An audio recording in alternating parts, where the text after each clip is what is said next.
గ్రామీణ ఆర్థిక వ్యవస్థకు కేంద్ర బిందువు ఆయువు పట్టు అన్నదాత. ఇవాళ 47% మందికి మీరు చెప్పిన సోషియో ఎకనామిక్ అవుట్లుక్లోనే రైతులే ఈరోజు ఆలంబనగా ఉన్నారు. వాళ్ళ బతుకుదెరువు బాగుపడాలంటే పరిశ్రమలకు రాయితీ ఇచ్చినట్టే రైతులకు కూడా ఇన్పుట్ ఇవ్వాలి, రైతులకు కూడా రాయితీ ఇవ్వాలి కదా అధ్యక్ష. అందుకే రైతు బంధు తెచ్చినాం. దయచేసి దానిలో కూడా అపసవ్యపు మాటలు మాట్లాడి దాన్ని కూడా కొత్తబెట్టే ప్రయత్నం ఏదైతే చేస్తున్నారో అది కరెక్ట్ కాదు. ఉమ్మడి రాష్ట్రంలో కరెంటు లేక, సాగునీళ్లు లేక, బోర్లు వేసి బోర్ల పడి ఆనాడు పంటలు పండక అప్పులు తీర్చలేక రైతులు ఆత్మహత్య చేసుకుంటేనే తెలంగాణ కోరినాం, అందరం కలిసే కోరినాం. తద్వారా అల్టిమేట్గా తెలంగాణ వచ్చింది. కానీ ఇవాళ మళ్ళొక్కసారి వ్యవసాయం సంక్షోభంలో మునిగే పరిస్థితి వచ్చింది. రైతు వెన్ను విరుగుతోంది, పల్లె కన్నీరు పెట్టే పరిస్థితి వచ్చింది. కళ్ళంలో ధాన్యం లేదు, కళ్ళల్లో ధైర్యం లేదు. చిన్న పెద్ద రైతు అనే తేడా లేకుండా 20-30 ఎకరాలున్న రైతులు కూడా బతుకుదెరువు కోసం పట్టణాలకు వలస వచ్చిన మాట వాస్తవం కాదా? ఇది గౌరవ ఉప ముఖ్యమంత్రి గారికి తెలీదా? ఆ పరిస్థితిలో వ్యవసాయాన్ని స్థిరీకరించాలని చెప్పి, రైతుకు భరోసా ఇవ్వాలని చెప్పి తెచ్చిన పథకమే రైతు బంధు పథకం అధ్యక్ష.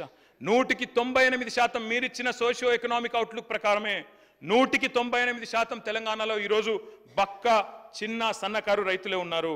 అందుకే చిన్న పెద్ద అనే తేడా లేకుండా ముందు వ్యవసాయ రంగం మొత్తం గాడిన పడాలన్న ఉద్దేశంతో ఒక నిర్ణయం తీసుకున్నాం. దరఖాస్తులు speaker sir, I need at least another 1 hour please. ఎందుకంటే అధ్యక్ష దీనికంటే ముఖ్యమైన సబ్జెక్టు రాష్ట్రం లేదు.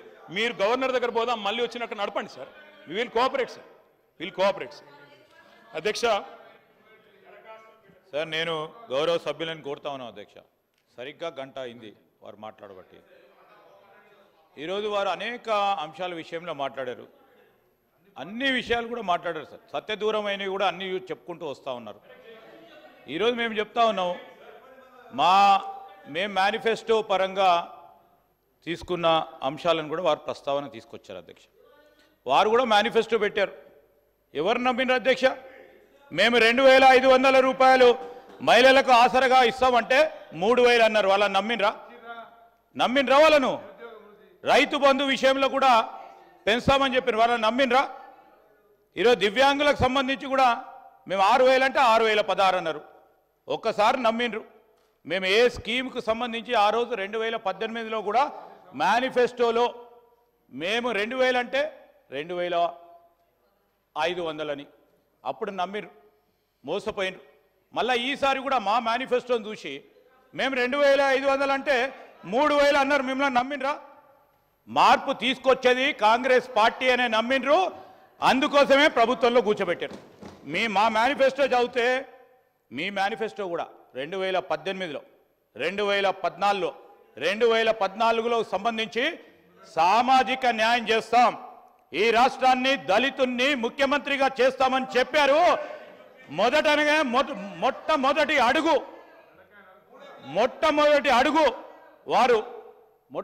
అడుగు అధ్యక్ష, దళిత సోదరుని ముఖ్యమంత్రిగా చేస్తామని వారు ఇచ్చిన హామీని తుంగలో తొక్కి సామాజిక న్యాయం గురించి మాట్లాడే అర్హత వారికి ఉందా అధ్యక్ష? వారికి ఈరోజు రైతుల గురించి, రైతులకు సంబంధించి కూడా ఈరోజు మేము చెప్తా ఉన్నాం, పూర్తి స్థాయిలో మా దగ్గర స్టాటిస్టిక్స్ ఉన్నాయి. పోలీసులకు సంబంధించి కూడా చెప్తా ఉన్నారు. మౌఖికంగా వారు ఆదేశాలు ఇచ్చుకుంటూ ఎట్టి పరిస్థితుల్లో ప్రభుత్వానికి వ్యతిరేకంగా వార్తలు రావద్దు, వస్తే బాగుండదని కమిషనర్స్కి అందరికి కూడా ఆ రోజు చెప్పి ఈరోజు మేము చెప్తాము. ఈరోజు మేము చెప్పే ప్రతి అంశంపై నేనేం అడుగుతా ఉన్నాం, కేటీఆర్ గారు లేచి మాట్లాడుతూ ఉన్నారంటే తప్పకుండా అనుకున్నాం. భట్టి గారు ప్రవేశపెట్టిన బడ్జెట్కు సంబంధించి ఎక్కడైనా కొన్ని అంశాలు ప్రస్తావనకు రాకుంటే ఆ ప్రస్తావనకు తీసుకొచ్చే ప్రయత్నం చేయండి. పెట్టిన బడ్జెట్కు సంబంధించిన అంశాల విషయంలో ఇంకా ఇది అడిషనల్గా మీరు పెడితే బాగుంటుందని సలహా సూచనలు ఇద్దామని చెప్తా ఉన్నాం. అనుకుంటే మళ్ళీ ఎలక్షన్ స్పీచ్ మొదలుపెట్టారు. కేసీఆర్ గారు అంటే ఇది, కేసీఆర్ గారు అంటే అది అని. మళ్ళీ మేము ఉల్టా మొదలుపెట్టామనుకోండి, కేసీఆర్ గారు అంటే ఇది, కేటీఆర్ గారు అంటే అది కాదు అధ్యక్ష. ఈరోజు అప్రాప్రియేషన్కి సంబంధించి ఎక్కడ మొట్టమొదటిసారి బడ్జెట్ని ప్రవేశపెడతా ఉన్నాం ప్రభుత్వం వచ్చిన తర్వాత. మొట్టమొదటిసారి బడ్జెట్కే ఇంత భయపడితే రాబోయే కాలంలో ఇంకా కూడా ఈ 4.5 సంవత్సరాల కాలంలో ఇంకా 4 బడ్జెట్లను కూడా ప్రవేశపెట్టబోతా ఉన్నాం. ఇంకెంత ఉలికి పడతారా? ఇప్పుడే దానికి సంబంధించి నేను ఇప్పుడు కేటీఆర్ గారిని కోరుతా ఉన్నాను. మీకున్న అనుభవం, మీకున్న పరిజ్ఞానం, మీకున్న ఆలోచనలు తెలంగాణ రాష్ట్రాన్ని ఇంకో మెట్టుకు తీసుకెళ్లే ప్రయత్న భాగంలో ఈ విధంగా చేస్తే బాగుంటుందని మీరు సలహా సూచనలు ఇస్తారని అనుకున్నాం. కానీ మళ్ళా తిరిగిపోయి మళ్ళా 10 సంవత్సరాల నుంచి ఏం చేసినామో అని చెప్పుకునే ప్రయత్నం చేస్తూ ఉన్నారు. ఈరోజు మేము ఇప్పుడు చెప్తాం, మీరు చేసిండ్రు, ఏ విధంగా చేసిండ్రు ప్రజలు చూసిండ్రు, ప్రజలు కూడా అనుభవించిండ్రు, ప్రజలకు సంబంధించిన మార్పు రావాలని కోరిండ్రు, మార్పు తీసుకొచ్చే ప్రయత్నంలో ముందుకు సాగుతూ ఉన్నాం అధ్యక్ష. అంటే 6 గ్యారెంటీలకు సంబంధించి నిన్న కూడా ముఖ్యమంత్రి గారు, డిప్యూటీ ముఖ్యమంత్రి గారు రైతు రుణమాఫీకి సంబంధించిన మేము హామీ, ఇబ్బంది వచ్చినా ఆర్థిక వ్యవస్థ సరిగ్గా పయనం వారు చేయలేకపోయినారు. ఈరోజు ఏ విధంగా స్పష్టతతో ఇచ్చిన హామీ నిలబెట్టుకోవాలని ఒక కృతనిశ్చయంతో, చిత్తశుద్ధితో, కన్విక్షన్తో, కమిట్మెంట్తో పనిచేస్తూ ఉన్న తరుణంలో ఈ విధంగా చేయమని సలహా సూచనలు ఇవ్వండి. ఫస్ట్ బడ్జెట్, మొట్టమొదటిసారి బడ్జెట్ను ప్రవేశపెడతా ఉన్నాం అధ్యక్ష, పూర్తి స్థాయి బడ్జెట్. దయచేసి ఇప్పటికైనా కంక్లూజన్లో అన్న మీరు మంచి సలహా సూచనలు ఇస్తారని ఆశిస్తూ ఉన్నాం అధ్యక్ష. కేటీఆర్ గారు సార్, ఇప్పటికి ముగ్గురు మినిస్టర్లు ఇంటర్వ్యూ అయ్యారు సార్. డిప్యూటీ సీఎం గారు, సీతక్క గారు, అదేవిధంగా ఎల్ఏ మినిస్టర్ గారు. నేను వారిని కోరుతా ఉన్నా అధ్యక్ష, మాకు అన్ఇంటరప్టెడ్గా మాకు ఇవ్వండి, తొందరగా కంక్లూడ్ చేస్తాం. మధ్యలో మళ్ళీ వారు రిజాయిండర్లు, రిపార్టీలు ఇవ్వాల్సిన అవసరం లేదు అధ్యక్ష. వారు అన్నారు అధ్యక్ష, మీరు చేయండి, సజెషన్లు ఇవ్వండి. ఎస్ సార్, ఇస్తాం సార్. పంజాబ్ను తలదన్నే విధంగా తెలంగాణ దేశానికి ధాన్యం అమ్మే స్థితి తీసుకొచ్చిన మాట, ధాన్య గుమ్మిగా తెలంగాణను తీర్చిదిద్దిన మాట వాస్తవమా కాదా గౌరవ ఉప ముఖ్యమంత్రి గారు సభ ద్వారా ప్రజలకు చెప్పాలి. నిజంగా తెలంగాణ పంజాబ్ను, హర్యానాను తలదన్ని వరి ధాన్యం ఉత్పత్తిలో ఈరోజు అగ్రభాగానికి వచ్చిన మాట వాస్తవం కాదా? నా తెలంగాణ రైతు పొలాల్లో నాట్లేయడానికి వాళ్ళ పక్క రాష్ట్రాల కూలీలు మన దగ్గరికి వలస వస్తున్న మాట వాస్తవం కాదా? అందుకే మేము అంటా ఉన్నాం అధ్యక్ష. మీరు అంటున్నారు రైతు బంధు దుర్వినియోగం, ఇప్పుడే మంత్రి గారు కూడా మాట్లాడారు అధ్యక్ష. నేను ఒక మాట అంటా అధ్యక్ష, అసలు రైతు కష్టానికి ఖరీదు కట్టే సహాయం, దాని ఖరీదు కట్టడమే తప్ప అధ్యక్ష. శ్రీశ్రీ గారు అన్నారు, పొలాలనన్నీ హలాల దున్ని ఇలా తలంలో హేమం పిండగ కర్షక వీరుల కాయం నిండా కాలువగట్టే ధర్మజలానికి ఖరీదు కట్టే శరాబు లేడోయ్ అని శ్రీశ్రీ గారు అన్నారు అధ్యక్ష. అంటే రైతు కష్టానికి వెల కట్టలేము అనే మాట నేను వారికి చెప్తా ఉన్నా అధ్యక్ష. అధ్యక్ష, నేను అనడం కాదు అధ్యక్ష. అధ్యక్ష, మంత్రుల రన్నింగ్ కామెంటరీ బంద్ చేయండి అధ్యక్ష, ఇది కరెక్ట్ కాదు. మమ్మల్ని ఏమో ఇట్లా అండము, తర్వాత వాళ్ళు చేయడం మంచిది కాదు అధ్యక్ష. అధ్యక్ష, ముఖ్యమంత్రి గారే అన్నారు అధ్యక్ష, మేము అనలేదు. వారు ఏమన్నారు అధ్యక్ష, ముష్టి 10,000 ఏంది, కేసీఆర్ బిచ్చమేసినట్టు 10,000 ఇస్తున్నాడు, నేను 15,000 ఇస్తా రైతు భరోసా అని మాట్లాడినారు అధ్యక్ష. మరి వాళ్ళు ఎందుకు ఇవ్వలేదు అధ్యక్ష? ఎందుకు పెట్టలేదు ఈ బడ్జెట్లో? అందుకే అడుగుతున్నాం అధ్యక్ష. తప్పకుండా రైతుల్ని అనుమానిస్తాం, అవమానిస్తాం, ఆంక్షలు పెడతాం, అగ్ని పరీక్షలు పెడతాం, నిందలు వేస్తామంటే ఊరుకోం అధ్యక్ష.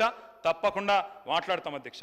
ఖజానాలో సొమ్మంతా కర్షకుడే మింగేసినట్టు గోరంతలు కొండంతలు చేసి ప్రాపగండా చేయడం భావ్యమైన అధ్యక్ష. ఒక పక్క బడా బాబులు భారతదేశంలో 14.5 లక్షల కోట్ల రూపాయలు కార్పొరేట్ పన్ను మాఫీ చేస్తే మాట్లాడడం అధ్యక్ష మనం. కానీ రైతుకు మాత్రం 72,000 కోట్ల రూపాయలు 6-7 దఫాలుగా ఇస్తే రైతు బంధు రూపంలో, అందులో 24,000 కోట్ల దుర్వినియోగం అంటూ గగ్గోలు పెట్టడం ఏ రకంగా వాస్తవం అధ్యక్ష? ఆలోచించండి. ఏ రకంగా సమంజసం? ఆలోచించండి అధ్యక్ష. నేను ఒక మాట అంటా ఉన్నా అధ్యక్ష, ఈసారి మరి జనరల్గా అధ్యక్ష నాట్లు పడేటప్పుడు వేస్తారు అధ్యక్ష, నాట్లు పడేటప్పుడు వేస్తారు రైతు బంధు, వీళ్ళేమో ఓట్లు వేసేటప్పుడు వేసిండ్రు అధ్యక్ష. పర్వాలేదు, మరి ఇప్పుడు ఓట్లు అయిపోయినాక వేస్తారా, ఎత్తగొడతారా రైతు భరోసా? చెప్పాలి అధ్యక్ష గౌరవ డిప్యూటీ సీఎం గారిని నేను కోరుతా ఉన్నా. ఇందులో అయితే నిధులు లేవు. నేను అందుకే అంటున్నా, శ్రీధర్ బాబు గారు అడిగినారు, మీరు చెప్పండి సూచనలను. Yes, I'm making a suggestion, reappropriate చేయండి, రైతు భరోసాకు నిధులు పెట్టండి, 15,000 రూపాయలు ఇవ్వండి మీరు ఇచ్చిన మాట ప్రకారం. రైతులకు అన్యాయం చేయవద్దు అని చెప్పి మేము విజ్ఞప్తి చేస్తా ఉన్నాం అధ్యక్ష. వారు చెప్పారు కౌలు రైతులకు ఇస్తామన్నారు, 26 లక్షల మంది కౌలు రైతులు ఉన్నారని వారే చెప్పారు. వాళ్ళందరూ కళ్ళల్లో ఒత్తులేసుకొని చూస్తున్నారు. కౌలు రైతులకు రేవంత్ రెడ్డి గారు బహిరంగ లేఖ రాశారు, 26 లక్షల మందికి అధికారంలోకి రాగానే పెట్టుబడి సాయం చేస్తామని. గుర్తించినరా కౌలు రైతులు 26 లక్షల మందిని? బోనస్ అన్నారు 500 పంటకి. మరి వాళ్ళ మేనిఫెస్టోలోనేమో 2183 రూపాయలు ఎంఎస్పీ అంటారు, గ్రేడ్ ఏ దొడ్డు వడ్లు. కానీ చెప్పేది మాత్రం సన్నవడ్లు పండిస్తే బోనస్. ఇది ఎక్కడి మాట అధ్యక్ష? అందుకే అధ్యక్ష, రైతు డిక్లరేషన్లో చెప్పింది దయచేసి నిలుపుకోండి. అదే మాదిరిగా నేను ఇంకొక మాట కూడా రిక్వెస్ట్ చేస్తా ఉన్నా అధ్యక్ష. వీరు చెప్పారు PMFBY మేము జాయిన్ అవుతున్నాము, ప్రైమ్ మినిస్టర్ ఫసల్ బీమా Yojana. I request the honourable deputy chief minister, sir, this is the statement of Gujarat chief minister Vijay Rupani. Gujarat ప్రధానమంత్రి గారి సొంత రాష్ట్రం. ఏ ప్రధానమంత్రి అయితే ఫసల్ బీమా యోజన తెచ్చిండో ఆ ప్రధానమంత్రి సొంత రాష్ట్రం గుజరాతే ఈ ఫసల్ బీమా యోజన బేకారని చెప్తున్నది. వాళ్ళే ఇది తీసుకోలేదు, మనం ఎందుకు పోతున్నాం సార్ అని లెక్క నేను అడుగుతా ఉన్నా. మేము అందుకే దాన్ని పట్టించుకోలేదు ఇదివరకు, కానీ మీరు అందులోకే పోతామంటున్నారు. దయచేసి మీరు పరిశీలించాలా. దయచేసి ఫసల్ బీమా యోజన కేటాయించిన పైసలు వేరే రూపంలో పెట్టండి, రీఅప్రోప్రియేట్ చేయండి అని చెప్పి అప్రోప్రియేషన్ బిల్లో నేను కోరుతా ఉన్నా. అధ్యక్ష, ఇక రుణమాఫీ కథ ఎట్లుంది అధ్యక్ష? వీళ్ళదంటే పంచపాండవులు మంచం కోళ్ళ కథ అధ్యక్ష. ఏకకాలంలోని రెండు ప్రకటనలు ఇస్తారు అధ్యక్ష. ఎవరన్నా ఏకకాలంలో రుణమాఫీ చేస్తే ఒకటేసారి ప్రకటన ఇవ్వాలి. ఏకకాలంలో రుణమాఫీ 2 సార్లు ప్రకటనలు, నీ పత్రికల నిండా వీళ్ళ ముఖార విందాలు. అధ్యక్ష, నేను అడిగేది ఒకటే అధ్యక్ష, దయచేసి రైతులను మోసం చేయడం ఆపండి. నేను ఇంకొక మాట అడుగుతా ఉన్నా. నిన్న ముఖ్యమంత్రి గారు చెప్తారు, ప్రభుత్వం చెప్తుంది 1,50,000 రూపాయల దాకా రుణమాఫీ అయిపోయిందన్నారు. కేసీఆర్ గారు మొదటిసారి 1,00,000 రూపాయలు రుణమాఫీ చేస్తేనే దానికి అయిందే 16,000 కోట్లు. మరి మీరు 1,50,000 చేస్తే ఎందుకు కేవలం 11-12 వేల కోట్లు అవుతున్నది? ఇది రైతులకు తెలియదా? ఎన్ని కటింగ్లు పెడుతున్నారు మీరు? ఎంతమంది మీద ఆంక్షలు పెడుతున్నారు? రేషన్ కార్డుల పేరిట, ఫ్యామిలీ పేరిట ఎంతమంది ఇబ్బంది పడుతున్నారో గౌరవ ఎమ్మెల్యేలు మీ నియోజకవర్గాల్లో అడిగితే తెలుస్తుంది అధ్యక్ష. వీళ్ళు చెప్పినారు అధ్యక్ష, మొదలు 40,000 కోట్లు అన్నారు రుణమాఫీ, తర్వాత 35 అన్నారు, తర్వాత క్యాబినెట్లో 31,000 అన్నారు, మరి బడ్జెట్లో చూస్తే 25,000 కోట్ల అధ్యక్ష. అంటే ఎక్కడ అవుతుందో ఆఖరికి తెలియదు అధ్యక్ష. ఇప్పటిదాకా చేసింది కేవలం 12,000. చారాన కోడికి బారాన మసాలా అన్నట్టు పత్రికల్లో ప్రకటనలు మాత్రం 2 సార్లు 3 సార్లు ఏకకాలంలో రుణమాఫీకి అధ్యక్ష.